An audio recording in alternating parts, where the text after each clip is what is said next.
I found an ultrasound beside our coffee maker. My roommate froze when I picked it up. How far along are you? She started crying. For months. Then I asked who the father was. She looked at me and whispered, your ex-boyfriend. The name she said was Gabriel, the man I had dated for almost 3 years, the man who had moved out of that apartment a little over 5 months earlier. I looked down at the ultrasound again. It was lying beside an unopened electric bill as casually as a grocery receipt. The appointment date was from 3 days earlier. That was the same afternoon Savannah had texted me saying she had food poisoning and couldn't go to work. She also asked me to cover the electric bill because missing another shift would leave her short. I paid it without questioning her. Now she stood near the doorway holding a pharmacy bag while tears ran down her face. How long have you known? I asked. A few weeks. Does Gabriel know? She nodded. That answer hurt almost as much as the pregnancy itself. They had known for weeks and kept living around me as if nothing had changed. I placed the ultrasound back on the counter. When did this start? Savannah immediately said, it wasn't a full affair. I hadn't called it an affair. The fact that she rushed to deny it told me what I needed to know. She began explaining that she and Gabriel started messaging near the end of our relationship. He was unhappy. He felt ignored. He believed I no longer cared about what he was going through. Those were the same things he had said during our breakup. At the time, I believed part of it was my fault. We had been arguing about bills, missed plans, and promises he kept forgetting. He said I criticized him constantly. I told him I was exhausted from carrying responsibilities that should have been shared. He called me controlling. I said I felt more like his parent than his partner. By the time he left, I was tired enough to accept that we had simply become bad for each other. Savannah had been there through all of it. She sat on my bed while I cried. She helped me pack Gabriel's clothes and kitchen equipment into boxes. She told me I deserved someone who didn't make me question whether my expectations were unreasonable. After he moved out, she took the spare room because I needed help with the apartment and she needed somewhere affordable. Now she was standing in my kitchen, pregnant with his child. Did you sleep with him before we broke up? I asked. She looked at the floor. Savannah. Once. The answer was so quiet I almost missed it. When? She gave me a date. It was about 3 weeks before Gabriel moved out. I remembered that week clearly. He had barely spoken to me. His phone stayed face down, and he left the room whenever messages appeared. One night, he came home after midnight and claimed he had been helping a friend whose car had broken down. Savannah had texted me that same evening asking whether Gabriel and I were doing okay. I thought she was checking on me. Now I wondered whether she had only been checking his story. Were you already talking to him when you helped me pack his things? She hesitated before admitting that they were. That hurt more than I expected. I remembered her sitting on my bedroom floor, folding one of his sweaters while telling me that difficult situations reveal who people really are. She had been right. I just hadn't understood that she was revealing herself too. Savannah moved closer. We didn't plan any of this. The pregnancy or the cheating? She looked away. I didn't scream. I didn't throw anything. I felt too stunned to react the way I imagined a betrayed person should. I walked past her, entered my bedroom, and locked the door. She followed me down the hall, asking me to let her explain. I told her I couldn't listen to anything else without saying something I would regret. I sat on the edge of my bed and replayed the final months of my relationship. Gabriel's sudden distance. Savannah defending him whenever I complained about his behavior. The private jokes they seemed to understand without explanation. I had assumed she was trying to be fair. In reality, she was protecting someone she was already involved with. Around midnight, she knocked again. I know you hate me, she said through the door, but the baby didn't do anything to you. I opened it. I know the baby didn't do anything. Her shoulders relaxed slightly. But that doesn't make the baby my responsibility. She stared at me. I never said it was. You didn't have to. I opened the banking app on my phone and started adding numbers. During the previous 3 months, Savannah had repeatedly fallen short. Her hours had been reduced. Her car needed repairs. She couldn't cover rent twice. She said her lender was threatening to repossess the car, so I made one payment for her. I also covered groceries and utilities. She owed me a little over $1,800. Every time I helped, she promised she would repay me when her schedule improved. Now I understood why she had been missing shifts and why her money kept disappearing. Medical appointments. Transportation. Things she had quietly started buying for the baby. Time spent with Gabriel. How much money have you spent preparing for this pregnancy while I've been paying your bills? I asked. Appointments cost money. So you lied to me. I was scared. You said you needed money to keep your car. I did. You also said you couldn't afford food. I couldn't. But you could hide a relationship with my ex. She folded her arms across herself. Then she said, Gabriel and I planned to tell you once we figured out where we were going to live. That was the moment everything became clear. They had not been waiting for the courage to confess. They had been waiting until they no longer needed the apartment. Or me. The next morning, I found Savannah at the dining table. Her eyes were swollen, and a mug of coffee sat untouched in front of her. Can we talk calmly? She asked.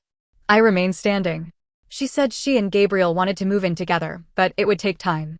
Our lease had 4 months remaining, and she hoped she could stay until it ended. She promised to keep her distance and said Gabriel would not visit unless I agreed. Where is he living now?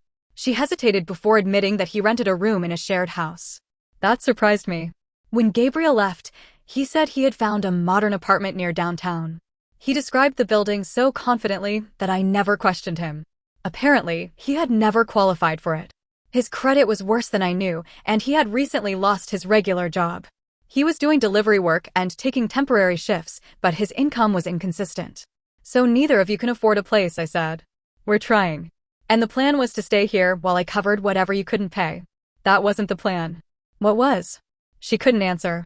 She said she needed stability because of the pregnancy. I asked whether Gabriel would begin paying what she owed me. Her expression hardened.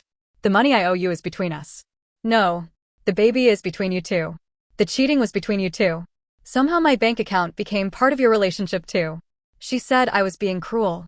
I opened the notebook where I had listed the expenses and placed it in front of her. When are you paying this back?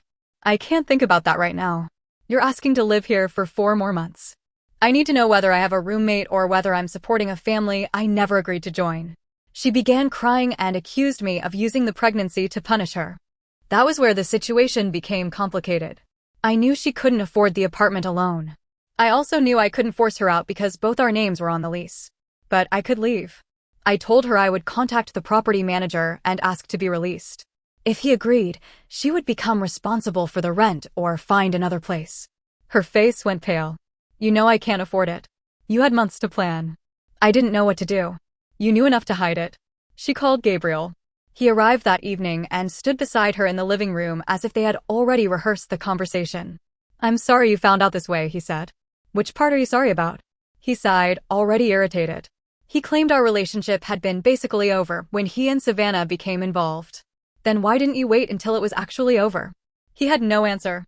Instead, he said Savannah needed a calm environment and asked me to put my personal feelings aside until the baby was born. I stared at him. He had betrayed me with my closest friend, lost his job, and moved into a rented room.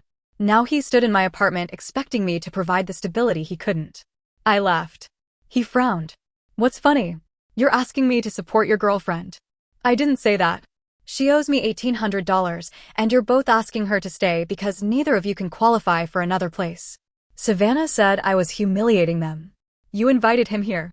Gabriel promised he would contribute once his work improved. How much can you contribute now? He said money was tight. I told them the arrangement was over. Until I resolved the lease, I would pay only my share of the rent and utilities. I would no longer cover Savannah's groceries, car, appointments, or personal expenses. Savannah said she barely had enough money for food. I looked at Gabriel. Then her boyfriend can buy it. He called me bitter. That finally made me angry. Bitter would be trying to destroy your lives. I'm only refusing to finance them. The room went quiet. I opened the front door and told Gabriel to leave.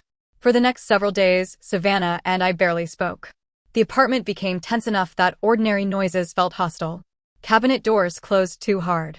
Footsteps paused outside bedrooms. We both kept the television running because silence made every movement noticeable.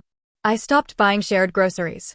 The first time Savannah realized it, she opened the refrigerator and asked, "Where is everything?" I bought food for myself. You know I haven't been paid yet. I know. So, what am I supposed to eat? I didn't answer. Gabriel began visiting regularly. At first, he stayed only long enough to bring Savannah a small bag of groceries or take her out. Then the visits became longer. One evening, I came home and found him cooking in the kitchen. I asked Savannah to speak with me privately and reminded her that she had promised he would not come over without my agreement. He's the father of my child, she said. I can't keep him away because you're uncomfortable. Meet him somewhere else. She said the apartment was her home too. Legally, she was right. That was when I accepted that staying would only create more conflict.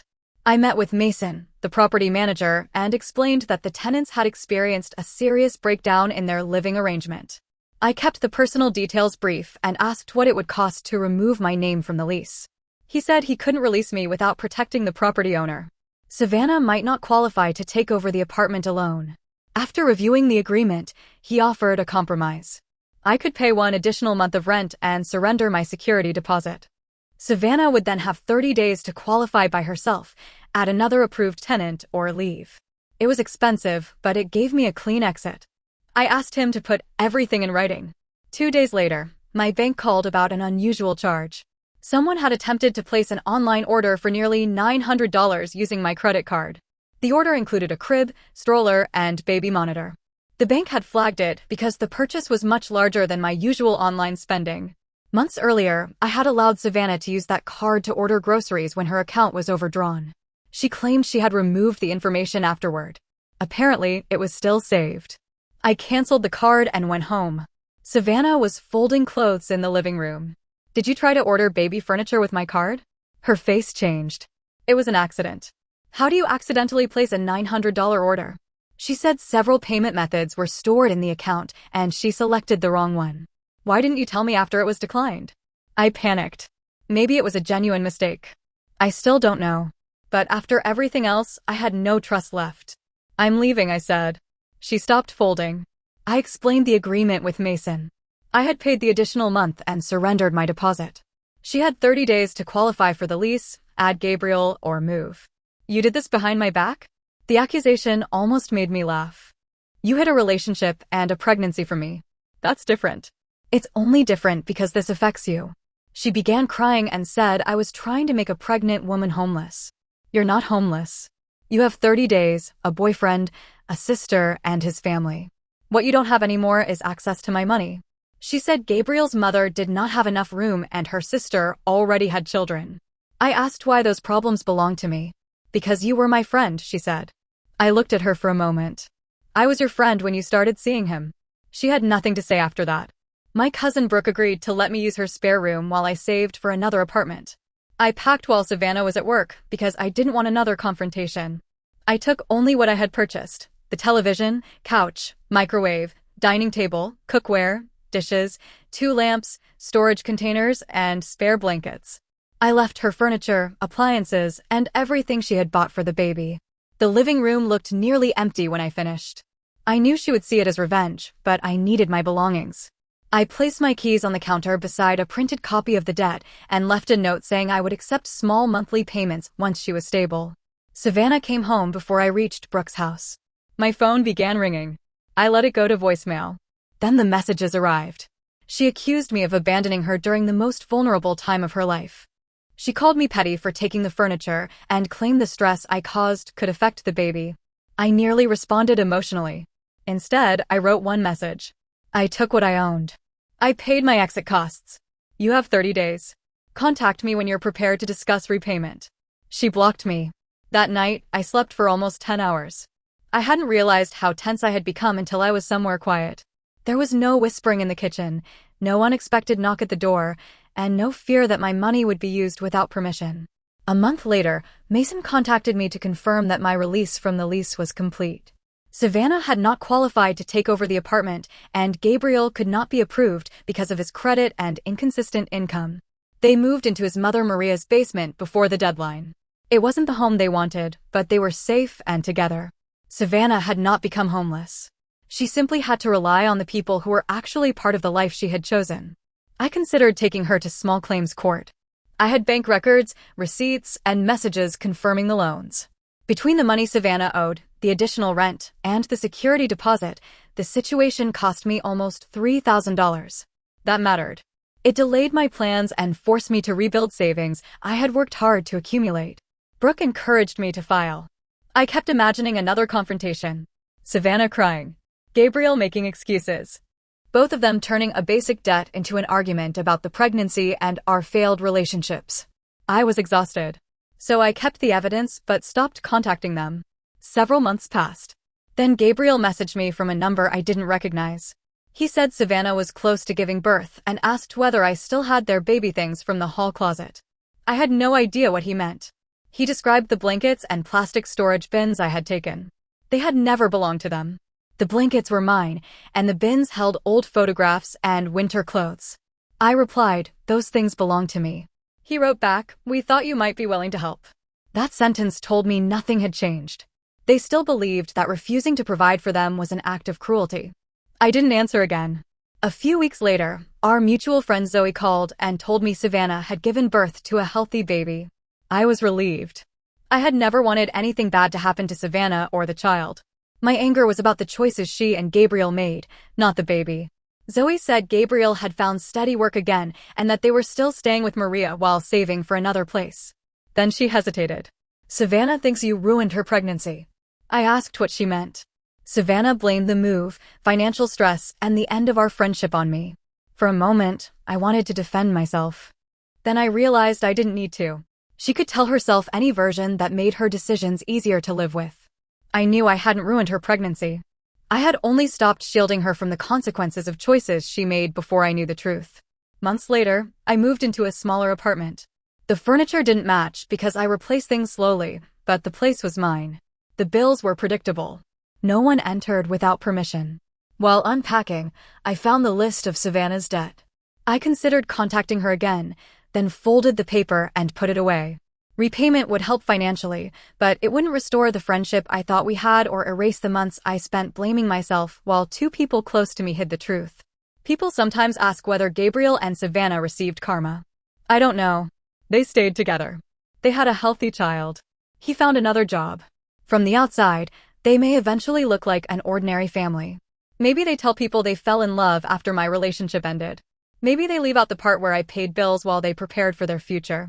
I don't need to expose them or punish them. Their relationship began with both of them knowing how easily the other could lie to someone who trusted them. My life became quieter after I left. Not empty. Not lonely. Just peaceful. Savannah once said I abandoned her during the most vulnerable time of her life. Sometimes I still wonder whether I should have waited until the baby was born. Then I remember the ultrasound beside the bill I had paid, the months of secrecy, and the attempt to charge baby furniture to my card. I didn't leave because she was pregnant. I left because she expected the pregnancy to make me tolerate everything that came before it. So was I cruel for walking away when she had nowhere stable to go, or did she lose the right to expect my support when she built her new life behind my back?